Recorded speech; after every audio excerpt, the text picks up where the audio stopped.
Hi price Lord, எல்லாம் நல்லா இருக்கிறீங்களா? சரி, அன்பு தேவ பிள்ளைகளே, இன்றைக்கு ஆண்டவர் ரொம்ப எச்சரிப்பான ஒரு காரியத்தை குறித்து பேசினார்.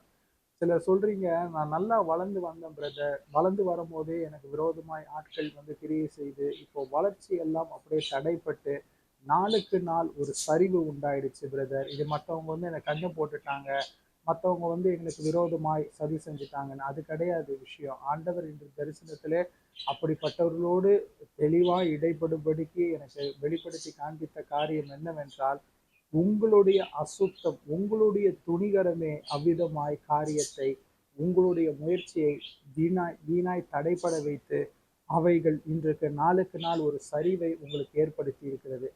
ஒரு ஆண்டவர் நம்மளை ஸ்கிராட்ச்ல இருந்து தூக்கி கட்டி வராருன்னா, கட்டி வரும்போது நம்மளை நல்லா பில்ட் பண்ணும்போது 4 நம்மளுக்கு கனெக்ஷன்ஸ் வரும், 4 நம்மள புதிய புதிய அறிமுகங்கள் வரும், பணம் வரும், வசதி வரும், தேவையில்லாத பாவத்திற்குரிய சீண்டலும் வரும். நம்ம அதை வந்து யோசேப்பை போல விலக்கி விட்டுட்டு ஓட கத்துக்கணும். அப்போதான் ஆண்டவர் நம்ம மேல வச்ச அந்த ஆசீர்வாதம் நமக்கு பூர்ணமாய் கிடைத்து அது நிறைவேறும். நீங்க ஆண்டவர் உங்களை பில்ட் பண்ண ஆரம்பிச்ச உடனே 4 புதிய அறிமுகங்கள் வருது, பாவ சீண்டல் வருது.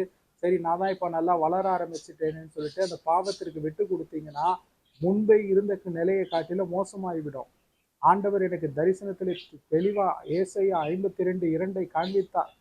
உன் தூசியை உதறிவிட்டு எழும்பிரு, எருசலேமே வீற்றிரு, சிறைப்பட்டு போன சீயோனே உன் கழுத்தில் இருக்கிற கட்டுகளை அவிழ்த்து விடு என்று சொல்லி கர்த்தர் இடைப்படுகிறார்.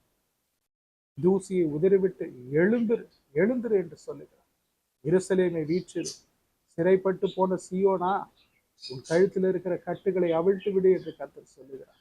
என் அன்பு பிள்ளைகளே, கர்த்தர் நம்மளுடைய ஜெபத்தை இக்கட்டு காலத்துல கேட்டு நமக்கு இறங்கி நம்மளை கட்டுறதே பெரிய விஷயம். சரிங்களா? இந்த கோர்ஸ்ல இடம் கிடைக்குமான்னு நீ நினைச்சிய, இந்த கோர்ஸ்ல ஆண்டவர் உனக்கு இடம் கொடுத்துருக்கிறாரு. இப்போ என்ன ஓடிக்கொண்டு இருக்குது உன்னுடைய வாட்ஸ்அப்ல? இந்த பிசினஸ், இந்த ப்ராஜெக்ட் எனக்கு கிடைக்குமான்னு கேட்டிய, ஆண்டவர் அதை செஞ்சிருக்கிறாரு. எவ்வளவு கஷ்டப்பட்ட உடனே இந்த அருமையான ப்ராஜெக்ட்ல ஆண்டவர் உட்கார வச்சிருக்கார், உயர்வை கொடுத்திருக்கிறார். இப்ப என்ன நடந்து கொண்டு இருக்கிறது அங்க?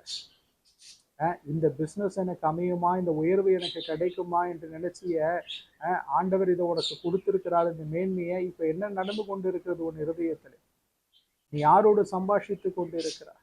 நீ யாரோடு இசைந்து படுத்து கொண்டு இருக்கிறாய்? யாரை தடவி கொண்டு இருக்கிறாய் என்று கர்த்தர் கேட்கிறார். நீங்க ஏசாயா 52:2 உங்களை ஒப்பு கொடுக்காம போனீங்கன்னா, இதிலும் அதிகமான பாதகம் உங்களை வந்து சேரும். இதிலும் அதிகமான சிறையிருப்பும் சரிவும் உங்களுக்கு வந்து சேரும் என்று கர்த்தர் எச்சரிப்பாய் பேசுகிறார். ஆமென்.